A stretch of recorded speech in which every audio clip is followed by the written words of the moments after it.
फिर से जय मसीह की। मेरी आवाज ठीक से आ रही है? मेरी आवाज आ रही है? जी आ रही है, आ रही है, आ रही है। हम्म। अब आप क्लियर आ रहे क्योंकि हैं, आपकी क्लियर आ रही है। अच्छा, क्लियर आ रही है, थैंक यू। क्योंकि मेरा नेट थोड़ा गड़बड़ कर रहा था, इस कारण से मुझे लग रहा था, इसलिए पूछ लिया। सभी भाई बहनों को जय मसीह की। आज प्रभु की दया से मुझे मौका मिला कि मैं परमेश्वर के वचन को बांट पाऊं, क्योंकि आज के हमारे जो वक्ता हैं वो अभी सुसमाचार की सेवा में लगे हुए हैं। फिलिप अब्राहम सर हैं, हम सब जो जानते हैं, हर संडे को आते हैं। और इसी हफ्ते, अगले हफ्ते वो हमारे बीच में फिर से आएंगे और लगातार क्लास को लेंगे नए विषय के साथ। बहुत सुंदर विषय वो हमारे बीच में लेकर के आएंगे। आज का, जैसे कि हम सुन रहे थे, आज का जो सुंदर विषय है, वो विषय के बारे में आज हम लोग सीखने के लिए जा रहे हैं। कलीसिया में सामान्य जन का स्थान। सामान्य जन, परमेश्वर अपने बेटों को एक साधारण नाम देता है, सामान्य जन, लेमन, साधारण व्यक्ति। लेमन इस प्रकार से वो बोलता है। हम देखते हैं आज के जो विषय में जो इसका प्रस्तावना है, शुरुआत है, जो प्रस्तावना में इस प्रकार से हम लोग देखते हैं कि आधुनिक कलीसिया की असफलताओं का एक कारण है कि वे एक ही व्यक्ति के कार्यस्थल बन गए हैं। आजकल हम लोग आधुनिक कलीसिया में ये बात को देख रहे हैं। कार्यस्थल में क्या है, वो एक ही व्यक्ति के द्वारा बन गए हैं। मंच पर बैठने वाला सुसमाचार प्रचार, उपदेश, शिक्षा, भेंट के लिए जानी जाती सभी कुछ प्रचारक के जुम्बे छोड़ देता है। आधुनिक कलीसिया की बात यहाँ पर कर रहे हैं प्रस्तावना में। प्यारो, आजकल बड़ी बड़ी कलीसियाओं में ऐसा हो रहा है, और वो बात हम परमेश्वर के वचन से भी सीखते हैं। सीमित कलीसिया, सीमित चर्च एक कागजों में, रजिस्टरों में वो समा के रह गया है। उसका जो बिशप है, उसका जो डीन है, उसका अध्यक्ष है, उसका पास्टर है, वहीं तक वो सीमित रह गया है। प्यारो, हम ब्रदरन लोग हैं, हम सब भाई भाई हैं, इसलिए प्रभु इस बात की अनुमति हमें नहीं देता है। इसलिए आज जो विषय है, जो प्रस्तावना में देख रहे थे कि जो आधुनिक कलीसिया, उससे हटकर प्रभु हमें चुना है। कैसे हमें चुना है? यह परमेश्वर का आदेश कभी नहीं रहा है। परमेश्वर की आज्ञा सदा से यही रही है कि प्रत्येक मसीह उसका साक्षी हो, प्रत्येक मसीह उसका गवाह हो। हम सीमित नहीं रहना है संडे वर्शिप के लिए, या एक पद के लिए, या हम लोग एक जगह बैठ करके अपने जीवन को काटने के लिए। ऐसा नहीं है प्यारो। परमेश्वर का वचन कहता है, जब प्रस्तावना में देखते हैं कि प्रेरितों के काम 1 का 8, कोई भी भाई पढ़ने वचन पढ़ने में मेरी अगुवाई करे। प्रेरितों के काम 1 का 8। परंतु जब पवित्र आत्मा तुम पर आएगा तब तो सामर्थ पाओगे, और यरूशलेम और सारे यहूदिया और सामरिया में और पृथ्वी की छोर तक मेरे गवाह होगे। देखो प्यारो, परमेश्वर का वचन पढ़े जा रहे, हम सबको विशेष उसको आशीष दे। यहाँ पर हम लोग कैसी बात सुन रहे हैं? आधुनिक कलीसिया की तरह प्रभु ने हमें एक जगह नहीं रखा है, या बिशप या अध्यक्ष, डीन, डीकन, या एक जिम्मेदारी जो मतलब एक जगह बैठने के लिए प्रभु ने नहीं दिया है। हमें क्या बनना है? प्रस्तावना में जब पढ़ते हैं प्रेरितों के काम 1 का 8 में, और तुम यरूशलेम और सारे यहूदिया, सामरिया और पृथ्वी के छोर तक मेरे गवाह, मेरे गवाह बनना है। यह है परमेश्वर का कार्य। परमेश्वर के कार्य में आधुनिक कलीसिया की तरह एक जगह बैठ करके हमें ऐसा नहीं करना है। हमें गवाह बनना है। कहाँ का गवाह बनना है? यरूशलेम में, यहूदिया में, सामरिया में और पृथ्वी के छोर तक। जहां जहां पृथ्वी पर मनुष्य रहते हैं उस छोर तक हमें गवाह बनना है। जॉन वेस्ली कहते हैं, जब जॉन वेस्ली के बारे में आप लोग पढ़ेंगे, बहुत सुंदर लेख है, और वो कहते हैं हम सब इसी सुसमाचार प्रचार में जुटे हैं, सदा जुटे रहेंगे। यह है मोराबियन और वेस्लियन जागृति का रहस्य था। ये उनका रहस्य है। किसका रहस्य है? मोराबिलियन और वेस्लियन का ये जागृति रहस्य है। इस प्रकार से हम लोग प्रस्तावना में देखते हैं। और हम क्या देखते हैं? सामान्य जन। अभी हम देख रहे थे कलीसिया में एक सामान्य जन, तो उसका वैल्यू क्या है? सामान्य जन लेमन, इसको हम लोग लेमन, अंग्रेजी में लेमन कहते हैं, लेमन। याजक वर्ग का जो व्यक्ति नहीं, सामान्य वर्ग में से कलीसिया का एक सामान्य सदस्य है। यह शब्द पवित्र शास्त्र में नहीं पाया जाता है। यह एक ऐसा शब्द है जो याजक वर्ग की उन्नति होने पर उत्पन्न हुआ था। याजक वर्ग की उन्नति होने के लिए उत्पन्न हुआ था। हमारा परमेश्वर तो महायाजक है। परमेश्वर महायाजक, हम लोग पिछले दिनों में पढ़ रहे थे, हम लोग ये सारी बातों को, वो बात परमेश्वर का वचन हमसे फिर से बोलता है। एक कलीसिया के सामान्य सदस्य द्वारा सुसमाचार प्रचार करने की समस्या का उत्तर ही धार्मिक जागृति है। व्यक्तिगत रूप से सुसमाचार प्रचार करने में हम इसलिए कठिनाई अनुभव करते हैं क्योंकि हम आत्मिक रूप से ठंडे पड़ गए हैं। आत्मिक रूप से क्या हो गया है? हम लोग ठंडे पड़ गए हैं, इसलिए हम लोग गवाह नहीं बन पा रहे हैं जो हमें गवाह बनना चाहिए। प्रेरितों के काम एक कार्ड कहता है, यरूशलेम में, यहूदिया में, सामरिया में और पृथ्वी के छोर तक क्यों नहीं बन पा रहे हैं? यहाँ पर हम लोग पढ़ते हैं, हम लोग व्यक्तिगत रूप से सुसमाचार प्रचार करने में हम इसलिए कठिनाई अनुभव करते हैं क्योंकि हम आत्मिक रूप से ठंडे पड़ गए हैं। लेकिन हम पिंते किस्तों के दिनों में देखते हैं, पिंते कुश्त पर 120 व्यक्ति प्रार्थना कर रहे थे। पिंते कुश्त के दिन में 120 व्यक्ति प्रार्थना कर रहे थे, परंतु उनमें से बहुत कम याजक वर्ग के सदस्य थे। 11 शिष्य थे, वहां स्त्रियां भी उपस्थित थी। पिंतेकुस्त पर उन्होंने 20 से भी अधिक भाषाओं का प्रचार किया और शिष्यों के प्रचार से अधिक। अन्य लोगों ने, सामान्य जन ने, लेमन ने, उनके बारे में यहाँ पर हम लोग देख रहे हैं, इतना बड़ा काम किया। इसलिए प्रेरितों के काम 8:4 कहता है, जो तितर बितर हुए थे वे सुसमाचार सुनाते हुए फिरे। ऐसा प्रतीत होता है कि याजक वर्ग यरूशलेम में ठहर गया था और अजाजकीय वर्ग प्रचार करता फिरा। इसलिए कलीसिया के प्रत्येक सदस्य और प्रत्येक मसीह के लिए यह उचित है कि मसीह के लिए क्रियाशील बने। हम परमेश्वर के लिए कार्य बने, क्रियाशील बने। तो ये बात आज हम लोग देख रहे हैं प्रस्तावना में। तब आज का जो विषय में फिर से हम दोबारा जब दोहराते हैं, कलीसिया में सामान्य जन, लेमन, साधारण व्यक्ति का स्थान क्या है, वो बात यहाँ पर हम लोग पढ़ रहे थे। हम लोग आधुनिक कलीसिया के लोग नहीं हैं कि एक जगह में बैठ करके हम पुजारी का काम करें या ठेकेदारी का काम करें या फिर हम लोग उसी जगह बैठ करके चिपके रहें। ऐसा नहीं है प्यारो, हमें घूमना है। कहाँ कहाँ? यहूदिया में, सामरिया में। ये बात को यहाँ पर हम लोग पढ़ रहे थे। और यरूशलेम में हमें घूमना है। फिर तो काम 1:8 ये बात में बताता है। अब लोग मेन मुद्दे पर हम आते हैं। आज के विषय का पहला जो शीर्षक जो हम लोग अभी पढ़ रहे थे, प्रस्तावना, उसका पहला जो सामान्य बात, कैसी सामान्य बात है जो लेमन के बारे में हम लोग देख रहे थे। लेमन तो सामान्य सदस्य किस प्रकार स्वयं को प्रभावशाली साक्षी बनाने के लिए तैयार कर सकते हैं। सामान्य व्यक्ति वो है, इस बात को देखते हैं। पहली बात, प्रभावशाली साक्षी बनने के लिए तैयार कर सकते हैं। वह जो कुछ कर सकी उसने किया। क्या किया? हम लोग पढ़ सकते हैं मरकुस की किताब, उसका 14 अध्याय 3 से 9 वचन हम लोग पढ़ेंगे। मरकुस की किताब 14 अध्याय 3 से 9। कोई भी भाई पढ़ने में मेरी मदद करे। जब वह बैतनिया में सामोन कोड़ी के घर भोजन करने बैठा हुआ था, तब एक स्त्री संगमरमर के पात्र में जटामासी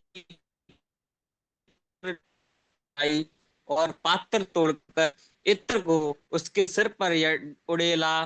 परंतु कोई कोई अपने मन में रिसाकर कहने लगे कि इस इत्र को क्यों सत्यानाश किया गया, क्योंकि यह इत्र तो 300 दिनार से अधिक मूल्य में बेचकर कल को बांटा जा सकता था। और वे उसको झड़कने लगे। यीशु ने कहा, उसे छोड़ दो, उसे क्यों सताते हो? उसने तो मेरे साथ भलाई की है। कंगाल तुम्हारे साथ सदा रहते हैं और तुम जब चाहो तब उनसे भलाई कर सकते हो। जब मैं तुम्हारे साथ सदा ना रहूंगा, जो कुछ वह कर सकी उसने किया। उसने मेरे गाड़े जाने की तैयारी में पहले से मेरी देह पर इत्र मला है।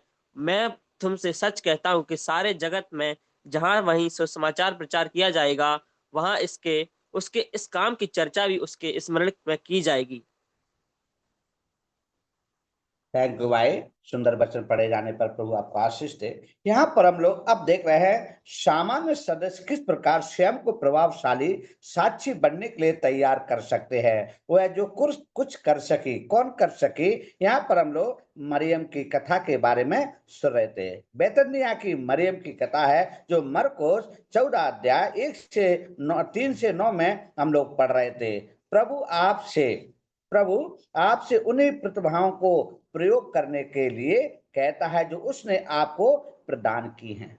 जो प्रतिभाएं, जो कलाएं, जो योग्यताएं जो हमारे अंदर छुपी है, उसी को निकालने के लिए प्रभु वही जिम्मेदारी मुझे और आपको प्रभु सौंप रहा है। इसलिए कलीसिया में सामान्य व्यक्ति का जो स्थान है, लेमैन है, वो यहाँ पर बताता है। हम लोग कोई धर्म के ठेकेदार नहीं है, हम एक जगह बैठने वाले नहीं हैं। प्रभु ने जो आदेश हमें दिया है, हम प्रभु के जन हैं, प्रभु के चुने गए, बुलाए गए, इकट्ठे गए लोग हैं। इसलिए यहाँ पर हम लोग जो कुछ कर सकें, क्या कर सकें, वो बात को यहाँ पर अभी पढ़ रहे थे। मरकुस की किताब 14 अध्याय 3 से 9 में जो पाई जाती है। प्रभु आपसे उन्हीं प्रतिज्ञाओं को प्रयोग करने के लिए कहते हैं जो उसमें उसने आपको प्रदान की हैं। क्या की है हम देख रहे थे। जब बैतनिया में शमूएल कोढ़ी के घर भोजन करने बैठा हुआ था, तब स्त्रियां संगमरमर के पात्र में जटामासी का बहुमूल्य शुद्ध यत्र लेकर आई। ये प्रभु के लिए वो कर रही हैं। शुद्ध मतलब वो शुद्धता को यहाँ पर दर्शाता, उसके उनके मन को दर्शाता है, उनके हृदय को दर्शाता है, उनका जो बोझ प्रभु के प्रति जो भूख और प्यास है वो दर्शाता है। अपने आप के लिए वो कुछ करना नहीं चाह रहे हैं, वो प्रभु के लिए उन्होंने किया। और कैसे किया, उन्होंने लेकर आए और पात्र तोड़कर इत्र को उसके सिर पर उड़ेला। उसके सिर पर बहुमूल्य इत्र को, जो शुद्ध इत्र था, वो उड़ेला। उसकी कोई कीमत नहीं थी प्यारो, लेकिन वो प्रेम था, परमेश्वर के प्रति उनका बहुत अटूट प्रेम था। वहां पर उन्होंने किया। वो सामान्य जन हैं, लेमैन है, साधारण है, लेकिन फिर भी वो प्रभु के लिए इतना कर रहे हैं। तब 4 वचन कहता है, परंतु कोई कोई अपने मन में ऋषिया कर कहने लगे, इस इत्र का क्यों सत्यानाश किया गया है। देखो प्यारो, वहां पर बैठने वाले का विचार, वहां पर देखने वालों का विचार, वहां पर सुनने वालों का विचार, वो क्या कर रहे हैं, इस इत्र का क्यों सत्यानाश किया। लेकिन प्रभु की नजर में वो सत्यानाश नहीं है। कभी कभी हमें कुछ कुछ बातों में लगता है ये गलत हो रहा है, लेकिन वो मेरे और आपके लिए है, साधारण व्यक्तियों के लिए है, लोगों के लिए है, लेकिन परमेश्वर के लिए वो बहुत बड़ा कार्य है। प्यारो, जो यहाँ पर जो उन्होंने किया है, बैतनिया में शमौन कोढ़ी के घर में ये सब कुछ हो रहा है। और ये बात को हम यहाँ पर पढ़ते हैं और लिखा है कि क्योंकि यह इत्र तो 300 दिनार से अधिक मूल्य में बेचा जाकर कंगालों में बांटा जा सकता था, और वे उसको छिड़कने लगी। प्यारो, कितनी बड़ी बात है जो यहाँ पर लगा। 300 दिनार से अधिक मूल्य में बेचा जा सकता था। उन्होंने वहां पर उसका आकलन भी कर दिया, जजमेंट भी कर लिया, मूल्य भी लगा दिया, और उस पैसे को क्या करना वो भी उन्होंने सोच लिया। लेकिन यहाँ पर ऐसा नहीं हो रहा है प्यारो, यहाँ पर ऐसा नहीं हो रहा है। तब यीशु का जवाब क्या है। यीशु ने कहा, उसे छोड़ दो, उसे क्यों सताते हो, उसने तो मेरे साथ भलाई की है। उसने तो मेरे साथ भलाई की है, क्योंकि वो प्रेम को उन्होंने जाना है। कंगाल तुम्हारे साथ सदा रहते हैं और तुम सब चाहो तब उनसे भलाई कर सकते हो, पर मैं तुम्हारे साथ सदा ना रहूं। प्यारे प्रभु का उत्तर है। हम लोग कंगाल को कभी भी भोजन दे सकते हैं, पैसा दे सकते हैं, कपड़ा दे सकते हैं, क्योंकि सदैव वो हमारे संग हैं। प्रभु कहाँ की बात कर रहा है, अभी वो पृथ्वी पर है, लेकिन उसके बाद वो जाने वाले हैं। जब वो पृथ्वी उनके साथ थे उस समय की घटना को यहाँ पर बताया जा रहा है, लेकिन वो जाने वाले हैं। हम सबको पता है 33.5 साल में प्रभु स्वर्ग चले गए मानव सेवा करने के बाद। उस समय की घटना को यहाँ पर बताया जा रहा है। इसलिए वो कह रहे हैं कि मैं तुम्हारे साथ सदा ना रहूंगा, मैं तुम्हारे साथ सदा ना रहूंगा। परमेश्वर मनों को, उनके मनों को पढ़ने वाला परमेश्वर है। उन्होंने पढ़ लिया और कह भी दिया कि कंगाल तो तुम्हारे साथ सदैव रहेंगे, लेकिन मैं तुम्हारे साथ सदैव नहीं रहूंगा। इसलिए जो कुछ वह कर सकी उसने किया, और उसने मेरे गाड़े जाने की तैयारी में पहले से मेरी देह पर इत्र डाला है, इत्र मला है। मरने के बाद, कब्र में जाने के बाद, ये बात को यहाँ पर वो दोहराया जा रहा है। स्वयं परमेश्वर इस बात को बोल रहे हैं कि मेरे गाड़े जाने की तैयारी में पहले से मेरी देह पर इत्र मला है। मैं तुमसे सच कहता हूं कि सारे जगत में जहां कहीं सुसमाचार प्रचार किया जाएगा, वहां उसके इस काम की चर्चा भी उसके स्मरण में की जाएगी। इसलिए आज वो सुसमाचार की चर्चा हर जगह फैलाई जाती है। उस इत्र के बारे में लोगों को बताया जाता है जो यहाँ पर हुआ है बैतनिय्याह में। यीशु का अम्य जन के विषय में, जब बैतनिय्याह में शमौन कोढ़ी के घर भोजन करने बैठा था, तब एक स्त्री संगमरमर के पात्र में जटा जो मासी का बहुमूल्य इत्र लेकर आई और इत्र को प्रभु के सिर पर डाला। लोगों की सोच के अनुसार लोगों ने अपने अपने विचार रखे, लेकिन प्रभु ने उनको उत्तर दिया, मैं सदैव तुम्हारे साथ नहीं रहूंगा। ये बात को, एक घटना को यहाँ पर हम लोग देखते हैं। एक घटना को हम लोग मत्ती की किताब में 26 अध्याय और उसका 6 से 13 में भी पढ़ सकते हैं। यूहन्ना की किताब 12 अध्याय 1 से 8 वचन में भी एक घटना को हम लोग पढ़ सकते हैं। अब यहाँ पर हम लोग देखते हैं एक लेमन का स्थान, एक साधारण व्यक्ति का स्थान अभी हम लोग देखते चले आ रहे हैं। और फिर हम लोग क्या देखते हैं, परमेश्वर का वचन हमें बताता है, परमेश्वर हमसे दूसरा बिली ग्राम बनने के लिए नहीं कहता है। हमें बिली ग्राम बनने की आवश्यकता नहीं है। मैं अल्बन डगलस ही रहूंगा। जब हम अपनी प्रतिभाषा का प्रयोग करते हैं तो ये दूसरी प्रतिभाषाएं विकसित हो जाती हैं। जैसे कि हम और भी कई उदाहरण देखते हैं। कौन सा उदाहरण है, 5 तोड़े वाले व्यक्ति ने 5 तोड़े और कमाए, उसके बारे में भी हम लोग देख रहे हैं। संगमरमर में इत्र के बारे में पढ़ रहे थे। पहली बात, सामान्य सदस्य किस प्रकार स्वयं को प्रभावशाली साक्षी बनने के लिए तैयार कर सकते हैं। दूसरी बात हम देखते हैं, प्रार्थना के द्वारा। कैसे प्रार्थना, जब हम लोग पढ़ते हैं, परमेश्वर का वचन कहता है, दो महिलाएं जिनकी शादी नहीं हुई है, वो अविवाहित हैं, उनकी कहानी जो अवकाश प्राप्त थी, और उनकी आयु क्रमश एक 82 साल थी, एक 84 साल की थी। उन दोनों में एक 82 साल की, एक 84 साल की थी। दोनों ही शांत भाव से विश्वास के साथ प्रार्थना करती रहती थी। प्यारो, कितनी गहराई से ये बात को हम लोग सुन रहे हैं, कितनी गहराई से बात को बोला जा रहा है। और उनकी प्रार्थना द्वारा अक्टूबर 1951 में हेब्रिडीज में आत्मिक जागृति हुई। कहाँ हुई? हेब्रिडीज में। ये बात को हम देखते हैं प्रार्थना के द्वारा। और वो महिला कितनी साल की हैं? 82 साल की और 84 साल की, 84 ईयर्स की थी। वो यहाँ पर वो बात को बताया जाता है। प्यारो, आज हम पढ़ते हैं जो बाइबल अध्ययन के द्वारा हम लोग देखते हैं, संभव आपको अधिकार के साथ एक जटिल प्रश्न का उत्तर देने का अवसर प्राप्त हो। आपको शास्त्री बनने की आवश्यकता नहीं है, आप केवल एक गवाह बने रहें। आजकल आप लोगों ने देखा होगा, कई लोग अपने नाम के सामने शास्त्री लगाते हैं। आज वो स्पष्ट करके दे रहा है, हमें शास्त्री बनने की आवश्यकता नहीं है, कथा वाचक बनने की आवश्यकता नहीं है, हमें किसी प्रकार को अपने आप को प्रदर्शन करने की आवश्यकता नहीं है, क्योंकि परमेश्वर का वचन यहाँ पर हमसे स्पष्ट कह रहा है और इस बात को हम लोग अच्छे से जानते भी है कि तुम्हें शास्त्री बनने की आवश्यकता नहीं है। केवल क्या बनना है? गवाह बनना है। हमें परमेश्वर के गवाह बनना है, शास्त्री और ज्ञानी नहीं बनना है। हम देखते हैं कई प्रभु के दास है और अपने नाम में शास्त्री लिखते हैं।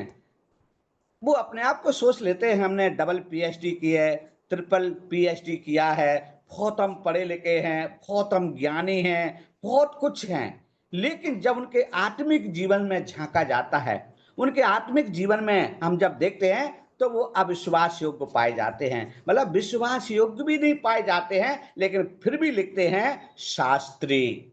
नाम जोड़ने से पहले शास्त्री, शास्त्री किताबें लिखना, शास्त्री, इस सब बातों। लेकिन प्रभु परमेश्वर का वचन इस बात को यहाँ पर कहता है, आपको शास्त्री बनने की आवश्यकता नहीं है, आप केवल एक गवाह बने रहें, वही काफी है। बहुत वेदों को पढ़ करके, बहुत वेदों को ज्ञान को प्राप्त करके यदि हम सुसमाचार कुछ भी करें, प्रभु नहीं सुनेगा।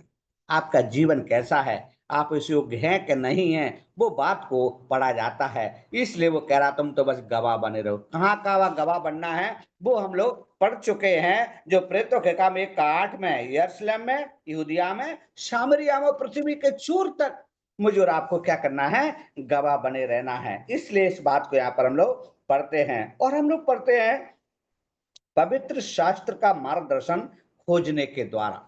पवित्र शास्त्र का जो मार्गदर्शन है उसको खोजना है। कैसे खोजना है? वह दूसरों के हृदय को जानता है, उनकी आवश्यकता और समस्याओं को जानता है और वह हमारे लिए आत्मिक भेंट आयोजित कर सकता है। हमें खोजना है प्यारो, हमें जानना है, हमें उनके साथ कैसे व्यवहार करना है वो हमें देखना है। इसलिए आयुध कर सकता है वो भेंट को पवित्र आत्मा का प्रदर्शन खोजने के द्वारा होता है। आत्मा को ढूंढना, उनकी आवश्यकताओं के अनुसार उनकी मदद करना, उनके लिए प्रार्थना करना, उन्हें विश्वास में बढ़ाना, वचन को सिखाना, ये परमेश्वर का वचन हमें बताता है। और हम आगे देखते हैं, एक शांत स्तर मसीह द्वारा, एक शांत स्तर मसीह द्वारा अंत में हमारे मित्र को उद्धार प्राप्त नहीं है। आवश्यकता के समय हमारे पास आएंगे, संभव आधी रात को किसी मरते हुए व्यक्ति से भेंट के लिए हमें जाना होगा, जाना होगा। ये बात को हम लोग पढ़ेंगे। परमेश्वर का वचन कहता है, लूका की किताब 11 अध्याय 5 वचन में लोग पढ़ेंगे। लूका 11 का 5। और उसने उनसे कहा, तुम में से कौन है कि उसका एक मित्र हो और वह आधी रात को उसके पास आकर उससे कहे कि हे मित्र, मुझे 3 रोटियां दे। देखो यहाँ पर कितनी सुंदर बात को हम लोग पढ़ रहे हैं। चेलों को प्रार्थना करना सिखाना सिखाता है, तब वो आवश्यकताओं के समय में हमारे पास आएंगे। सम आधी रात को किसी मरते हुए व्यक्ति से भेंट करने के लिए हमें जाना होगा। वो बात यहाँ पर हम लोग पढ़ते हैं और वो बात कहाँ पढ़ते हैं? जब हम लोग देख रहे थे 11 का 5। तब उसने उनसे कहा, तुम में से कौन है कि उसका एक मित्र हो और वह आधी रात को उसके पास आकर उससे कहे, हे मित्र, मुझे 3 रोटियां दे, मुझे 3 रोटियां दे। प्रार्थना के संबंध में यीशु की शिक्षा है। ये शिक्षा हम लोग सीख रहे हैं। ये बात हम लोग मत्ती की किताब 7 अध्याय 7 वचन से 11 वचन में भी पढ़ सकते हैं। ये बात यहाँ पर बताई जाती है। ये बात में परमेश्वर का वचन हमें सिखाता है। तो लूका खुद डॉक्टर है, लूका खुद लिख रहा है, लूका ने बात को लिखा है और उन्होंने जाना है प्रार्थना के संबंध में। तो हमें प्रार्थना करना है, हे मित्र, मुझे 3 रोटियां दे। इसके बारे में और भी गहराई से जाएंगे तो हमारा जो विषय बदल जाएगा, इसलिए मैं गहराई से नहीं जाना चाहता। इसलिए यहाँ पर आवश्यकता के समय मेरे पास आएंगे, संभव आधी रात को किसी मरते हुए व्यक्ति से भेंट के लिए हमें जाना होगा। तब परमेश्वर का वचन हमें बताता है लूका। ये बात को हम लोग पढ़ते हैं और एक लेमन का स्थान हम पढ़ते हैं प्रचारक के उपदेश के अनुसार जीवन व्यतीत करने के द्वारा पापी प्रचारक का उपदेश सुनते हैं, तब आपकी ओर देखते हैं जो सामान्य जन हैं, भी आपके प्रतिदिन के जीवन में उसका व्यवहारिक रूप से देखना चाहते हैं। प्रचारक के उपदेश के अनुसार जीवन व्यतीत करने के द्वारा, आप लोग अच्छे से समझ गए होंगे, प्रचारक के उपदेश के अनुसार जीवन व्यतीत करने के द्वारा पता चल जाता है। और ये सारी बातें हमें परमेश्वर का वचन बताता है, इसलिए आधुनिक नहीं हैं। हम एक जगह बैठ करके अपने हुक्म को चलाने वाले नहीं हैं। हम लोग किसी प्रकार से, हम लोगों को परमेश्वर ने एक जगह नहीं रखा है, हमें प्रभु ने गवाह बनने के लिए कहा है। वही बात यहाँ पर हम लोग पढ़ते हैं, परमेश्वर का वचन हमें बताता है सामान्य जन हैं। सामान्य जन का अर्थ हम लोग बड़ी भांति समझ गए हैं। उसके बाद हम देखते हैं ज्येष्ठ मसीहों के अनुकरण द्वारा वे शीघ्र ही जाते रहेंगे और आपको जिम्मेदारी का बोझ है। जो श्रेष्ठ हैं, जो श्रेष्ठ मसीहों के अनुकरण द्वारा है, वे शीघ्र ही जाते रहेंगे और आपको उनकी जिम्मेदारियों को संभालना होगा। ज्येष्ठ मसीहों के कंधों पर कितनी भारी जिम्मेदारी का बोझ है। मेरे प्यारो, जो ज्येष्ठ मसीहों के अनुकरण द्वारा ये बात को हम देखते हैं कि उनके कंधों पर कितनी भारी जिम्मेदारी का बोझ है। वो है सुसमाचार का बोझ है, लकड़ी के गट्ठे का बोझ नहीं, गेहूं की बोरी का बोझ नहीं, किसी प्रकार का ऐसा बोझ नहीं है जो हम झेल ना सकें। वो बोझ है परमेश्वर के वचन का, परमेश्वर के सुसमाचार का, वो हमें करना है। इसलिए पहले छोटे कार्य करने के द्वारा बाद में जब आप प्रवीणता प्राप्त कर लेते हैं या आधे प्रवीणता हो जाते हैं, तो अपनी गतिविधियों का विस्तार कर सकते हैं, गवाही, संदेश, प्रचार, सभा आदि में। इस सामान्य व्यक्ति की बात यहाँ पर हम लोग कर रहे, लेमन जो उसकी बात हम लोग कर रहे हैं। उसके बाद वो क्या क्या कर सकता है, वो परमेश्वर का वचन हमें बता रहा है। वो क्या कर सकता है? गवाही, संदेश, प्रचार, सभा आदि का कार्यक्रम वो कर सकता है। लेमन एक छोटा व्यक्ति के विषय में यहाँ पर बताया जा रहा है। और हम लोग देखते हैं आत्म कथा और जीवनियों को पढ़ने के द्वारा ये बात को यहाँ पर हम लोग देखते हैं। चीन में जाने की प्रेरणा पिन्ने की आत्मिक जागृति की कहानियां पढ़ने से प्राप्त हुई थी। हडसन टेलर की बहुत सी जो पुस्तकों द्वारा भी ऐसा हुआ है। कई पुस्तकें उन्होंने लिखी थी, उसमें ये बात को पढ़ते हैं हडसन टेलर, तो वो ये बात को हमें बताते हैं। ये सारी बातें जब हम लोग पढ़ रहे हैं, प्रभु हमें सारी गहराई बातों का ज्ञान हमें प्राप्त कराते हैं। इसलिए हम लोग बात को देखते हैं और देखते हैं अभ्यास द्वारा। अभ्यास के द्वारा भी ऐसा होता है। आप कभी भी केवल उपदेश सुनने या पुस्तकें पढ़ने से नहीं सीख सकते हैं। अभ्यास के द्वारा बहुत जल्दी हम लोग सीख जाते हैं। कुछ लोग क्या किताबी ज्ञान को बहुत प्राप्त कर लेते हैं। अभी हम थोड़ी देर पहले कह रहे थे डबल पीएचडी भी कर लेते हैं, ट्रिपल पीएचडी कर लेते हैं, किताबों का ज्ञान बहुत लेते हैं, लेकिन परमेश्वर का वचन हमें सिखा रहा है अभ्यास के द्वारा, प्रैक्टिकल के द्वारा। एक डॉक्टर पढ़ाई करके आता है, 4 साल की डिग्री प्राप्त करके आता है, डिग्री भी मिल जाती है, उसको जॉब भी मिल जाता है, लेकिन इंजेक्शन वो नहीं लगा पाता है। प्यारो, वो परमेश्वर सरल भाषा में आज हमको यही सिखाना चाहता हूँ, इंजेक्शन नहीं लगा पाता, इसका मतलब प्रैक्टिकल नहीं है ये, लेकिन अभ्यास नहीं है। अभ्यास के लिए क्या करना, उसके लिए पढ़ा लिखा तो होना, लेकिन उसके साथ प्रैक्टिकल होना बहुत जरूरी है। प्रैक्टिकल होना भी बहुत जरूरी है। इसलिए ये बात को हम लोग सीख सकते हैं। इसलिए परमेश्वर ने हमें गवाह बनाया है। सामरिया में प्रभु हमें भेजना चाहते हैं, यहूदिया में हमें भेजना चाहते हैं, परमेश्वर का वचन हमें बताता है, और प्रभु हमें यरूशलेम में भेजना चाहते हैं ताकि हम उसके गवाह बने।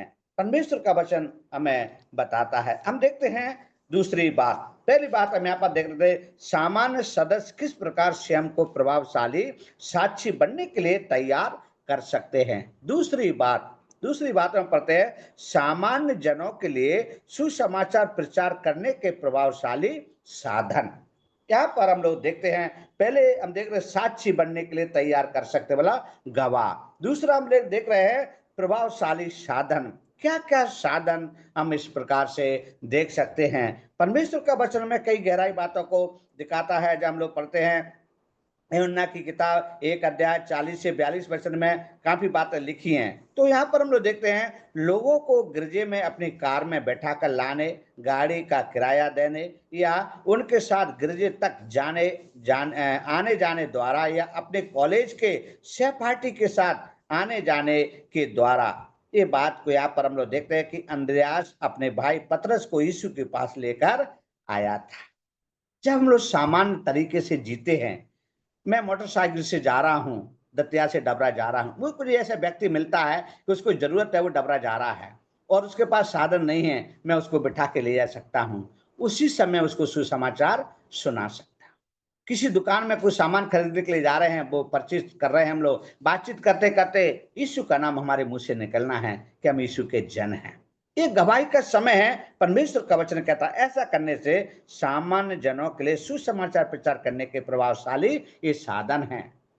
किसी को गाड़ी पे बिठा करके, किसी को कार में बिठा करके, किसी को दुकान पे परचेज करने के समय में भी हम सुसमाचार सुना सकते हैं। क्योंकि यहाँ पर जब पढ़ते हैं अंद्रयास अपने भाई पतरस को यीशु के पास लेकर आया था, वो इसी प्रकार से वो लेकर आया था। यूहन्ना की किताब निकालेंगे, यूहन्ना 1 का 40 और 42 हम लोग पढ़ेंगे। उन दोनों में से जो यूहन्ना की बात सुनकर यीशु के पीछे हो लिए थे, एक तो समौन पतरस का भाई अंद्रयास था। उसने पहले सगे भाई समौन से मिलकर उससे कहा कि हमको क्रिस्तुस अर्थात मसीह मिल गया। वह उसे मसीह यीशु के पास लाया। यीशु ने उस पर दृष्टि करके कहा कि तू यूहन्ना का पुत्र समौन है। तू कैफा अर्थात पतरस कहलाएगा। देखो यहाँ पर एक लेमन साधारण व्यक्ति की बात हम लोग करें, एक लेमन क्या कर सकता है, वो बात परमेश्वर का वचन हमें बताता है। यूहन्ना 1 अध्याय 40 और 42 में पढ़ रहे थे, जो प्रथम चेले थे, यीशु के जो प्रथम चेले हैं, उनका जिक्र यहाँ किया गया है। उन दोनों में से जो यूहन्ना की बात सुनकर यीशु के पीछे हो लिए थे, एक शमौन और पतरस का भाई अंद्रयास था। एक शमौन और पतरस का भाई अंद्रयास था। उसने पहले अपने सगे भाई शमौन से मिलकर उससे कहा हमको ख्रिस्ट अर्थात मसीह मिल गया है। मेरे प्यारो, हमारा सुसमाचार हमारे घर में ही शुरू होता है, हमारे घर में ही शुरू होना चाहिए। परमेश्वर का वचन हमसे कहता वो है गवाह। हम लोग दुनिया में डंका पीटते रहें और हमारे घर के लोग नरक चले जाएं तो हमारा डंका पीटना बेकार है। चाहे 80 साल 70 साल 50 साल कितना भी हम चिल्लाते रहें, कोई फायदा होने वाला नहीं है। प्यारो, यहाँ पर हम कितनी अच्छी सुंदर गवाही को हम देखते हैं, जो प्रभु के प्रथम चेले थे और वो चेलों की कार को यहाँ पर हम लोग देख रहे हैं। यूहन्ना की बात सुनकर यीशु के पीछे हो लिए थे। एक शमौन पतरस का भाई अंद्रयास था। उसने पहले अपने सगे भाई शमौन से मिलकर उससे कहा हमको ख्रिस्ट अर्थात मसीह मिल गया है। वह उसे यीशु के पास लाया। यीशु ने उस पर दृष्टि करके कहा तू यूहन्ना का पुत्र शमौन है, तू कैफा अर्थात पतरस कहलाएगा। उसका नाम भी बदल दिया और पतरस आज प्रचलित है। पतरस के बारे में कितनी गहराई से हम लोग अध्ययन करते हैं, ये परमेश्वर का वचन हमें सिखाता है। ये बात को यहाँ पर हम लोग देख रहे हैं और परमेश्वर का वचन हमें कई और बातों को बताता है। जैसे कि अंद्रयास उस लड़के को यीशु के पास लेकर आया जिसके पास 5 रोटियां और 2 मछलियां थीं। यूहन्ना की किताब 6 अध्याय 8 और 9 वचन, इस बात को हम लोग पढ़ेंगे। यूहन्ना की किताब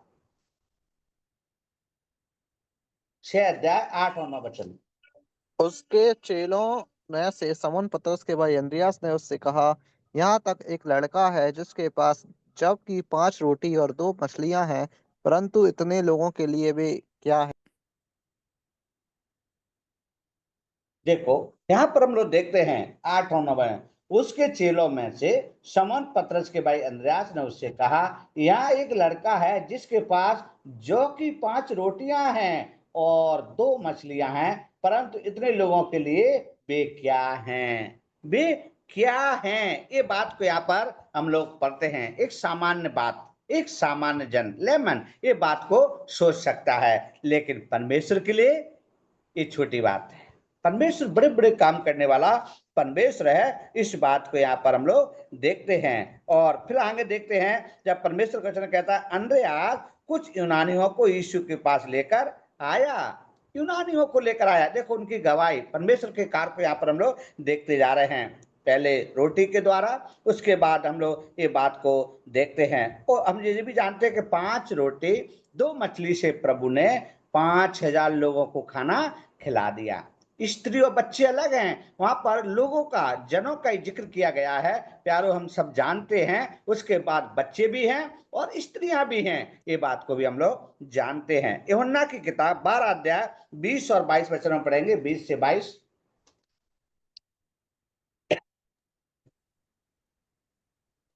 जो लोग उस पर्व में भजन करने आए थे उनमें से कई यूनानी थे।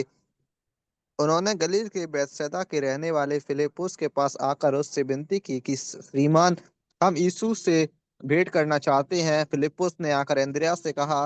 तब एंद्रियास और फिलिप्पुस ने यीशु से कहा। देखो यहाँ पर वो गवाह, वो कैसे गवाह हैं, ये प्रभु के कार्य को कर रहे हैं।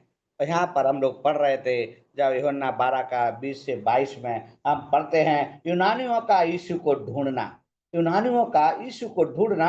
ये वो इसलिए वो कार्य को उन्होंने देखा और सुना है, इसलिए लिखा है जो लोग उस पर्व में आराधना करने आए थे, उस पर्व में आराधना करने आए थे, उनमें से कुछ यूनानी थे।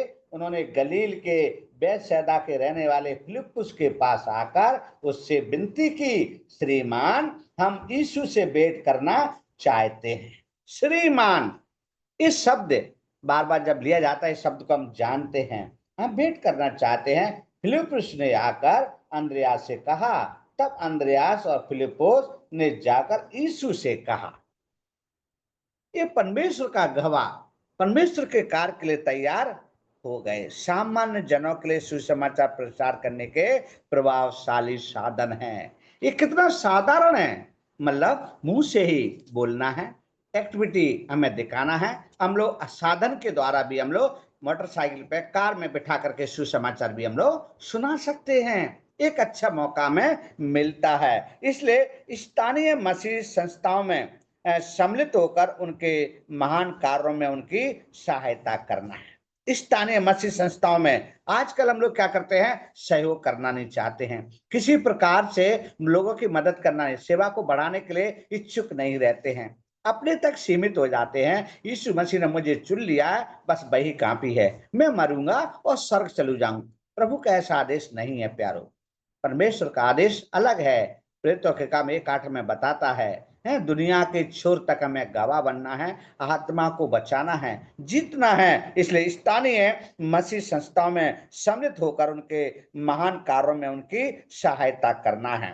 और जब हम लोग आगे पढ़ते हैं, गिडियंस में सम्मिलित होकर भारत में होटलों, स्कूलों आदि स्थानों पर जाकर बाइबलों को वितरित करना है। इसलिए हम लोग गिडियन बाइबल नाम दिए हैं, गिडियन है। हम लोग बाइबल अधिकतर गिडियन बाइबल पढ़ते हैं, जो चेन्नई में छपती है, बेंगलोर में भी छपती है। ये बात को हम लोग पढ़ते हैं, वो क्यों? क्योंकि वो सुसमाचार को लोगों तक हमें पहुंचाना फ्री में।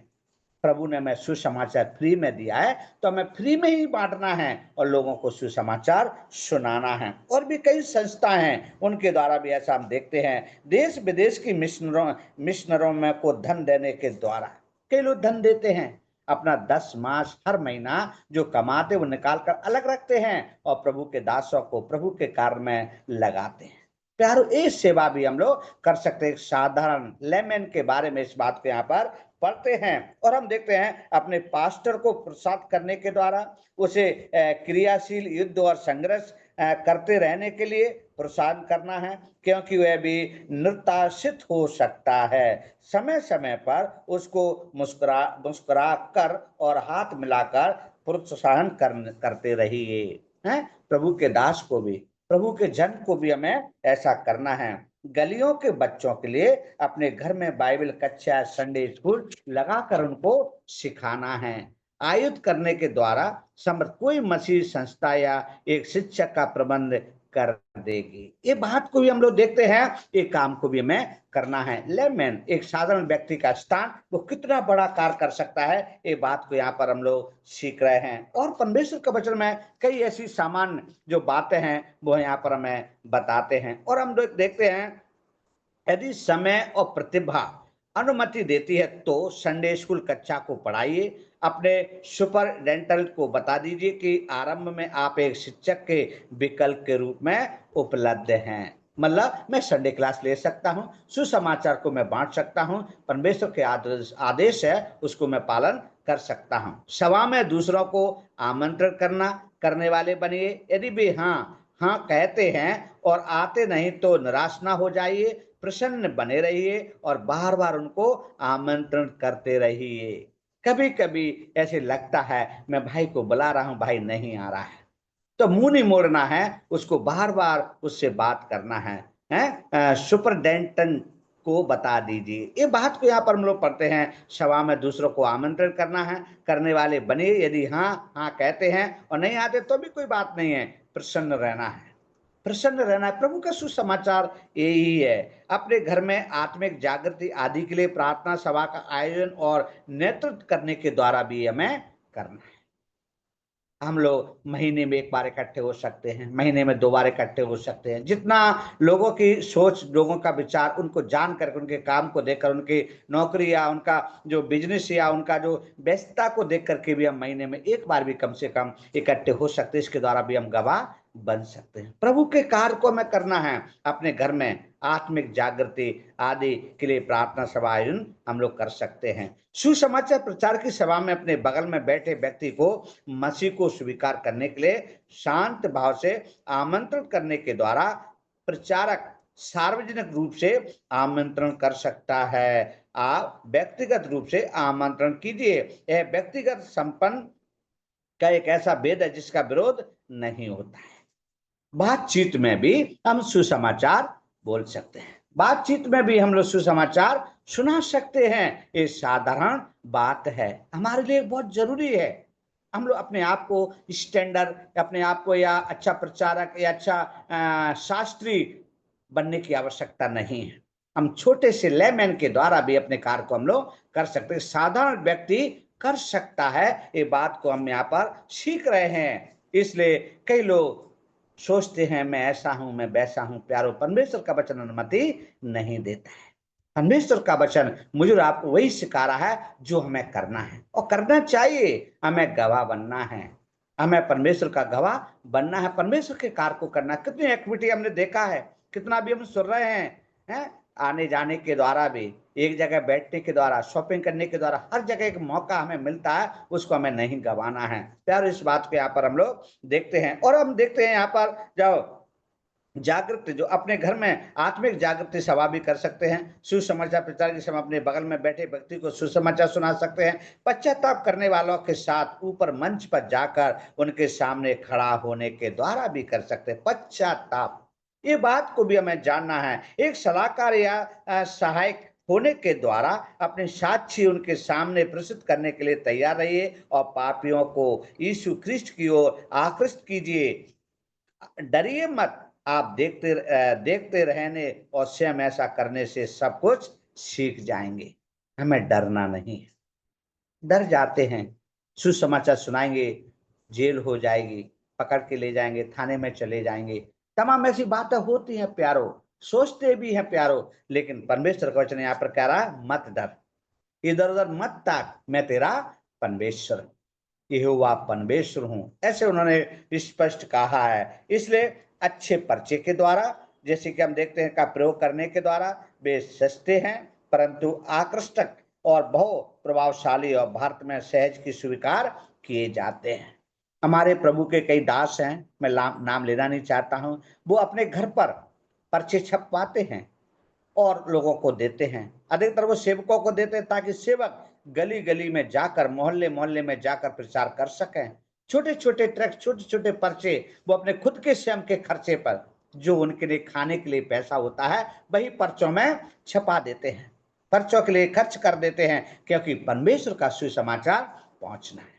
कैसे भी परमेश्वर का सुसमाचार पहुंचना है। अच्छे पर्चे, पर्चे मतलब पर्चे कई प्रकार के होते हैं। अच्छे पर्चे मतलब सुसमाचार के पर्चे जो लोग पढ़े और अच्छे समझे, उसमें परमेश्वर का वचन पाया जाता है। बाइबल पर बातचीत करने के द्वारा इधर उधर की बातचीत से घूम फिर कर प्रभु और सत्य के विषय पर आ जाइए। जैसा कि बाइबल में पाया जाता है, इवान रॉबर्ट्स एक कोयला खनिज था, परंतु वह बाइबल का एक उत्साही विद्यार्थी था और 1905 की आत्मिक जागृति में उसने बेल्च के लोगों का नेतृत्व किया था। 1905 की बात यहाँ पर हम लोग पढ़ रहे हैं, सुनते हैं। वो एक साधारण व्यक्ति था, वो इवान रॉबर्ट्स एक कोयला खनिज था, परंतु वह बाइबल का एक उत्साही विद्यार्थी था। उसने अपने कार्य को किया, आत्मिक जागृति उसने बेल्च के लोगों का नेतृत्व किया।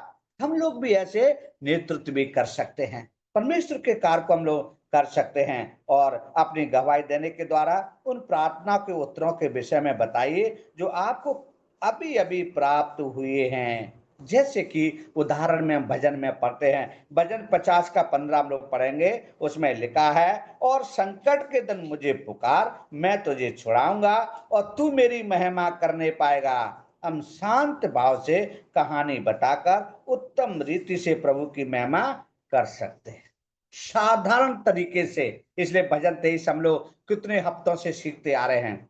भजन 23 कई भाई बहनों ने उसको याद भी किया, उन्होंने सुनाया भी है, मौका सुना भी दिया। इसी प्रकार से इस बात को हम लोग पढ़ते हैं, और संकट के दिन मुझे पुकार, मैं तुझे छुड़ाऊंगा और तू मेरी महिमा करने पाएगा। भजन 50 का 15 में पढ़ते हैं। ऐसे ही हम उनका प्रस्तुत कर सकते हैं कि लेमन एक साधारण व्यक्ति कलीसिया में क्या क्या कर सकता है, वो बात आज हम लोग सीख रहे हैं। इसलिए हमें नाम के सामने शास्त्री लगाने की आवश्यकता नहीं है, पीछे भी शास्त्री लगाने की आवश्यकता नहीं है। हमारे गवाही के द्वारा हमें सुसमाचार को फैलाना है।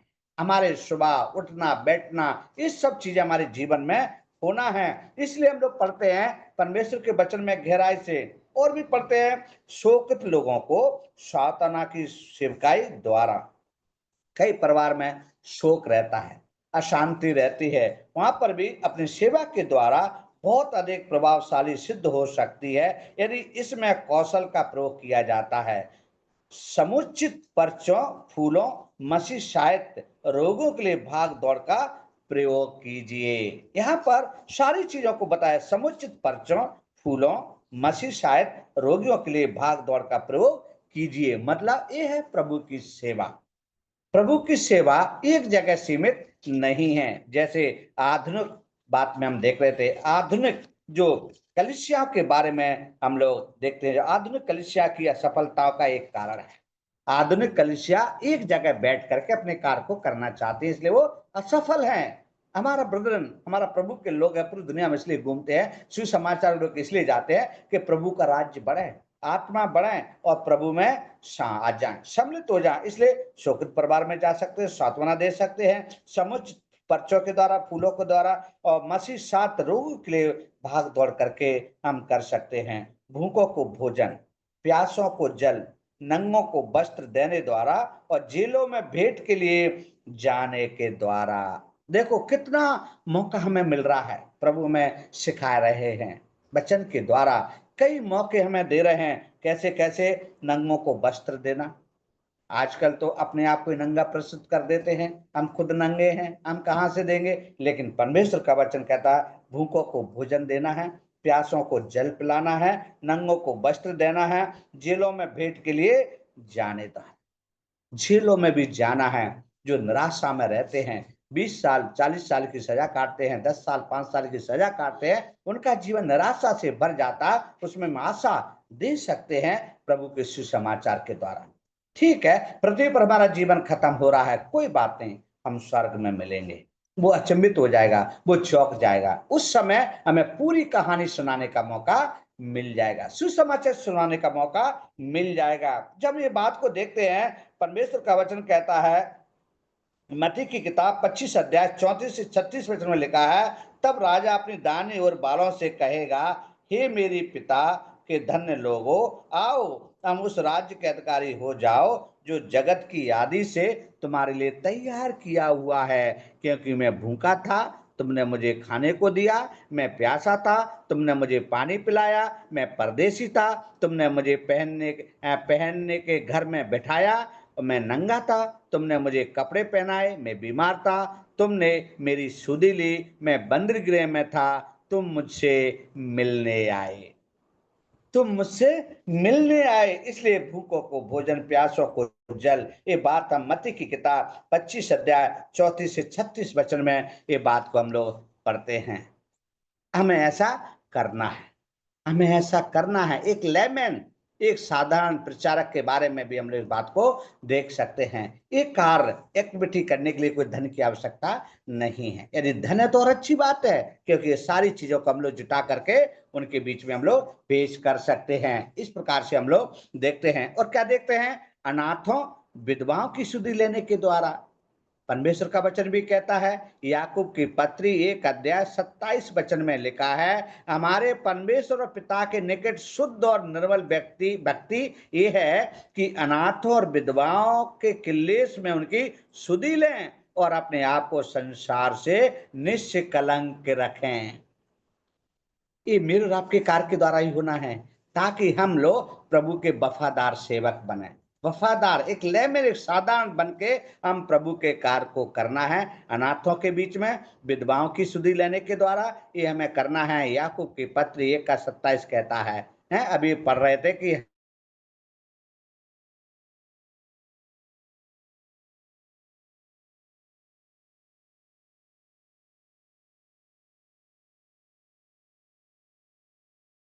लेकिन प्यारो आजकल उल्टा हो रहा है। कहना नहीं चाहिए, मंच पर ऐसी बात कहना अच्छा नहीं लगती है, लेकिन कई सेवकों के कारण से आज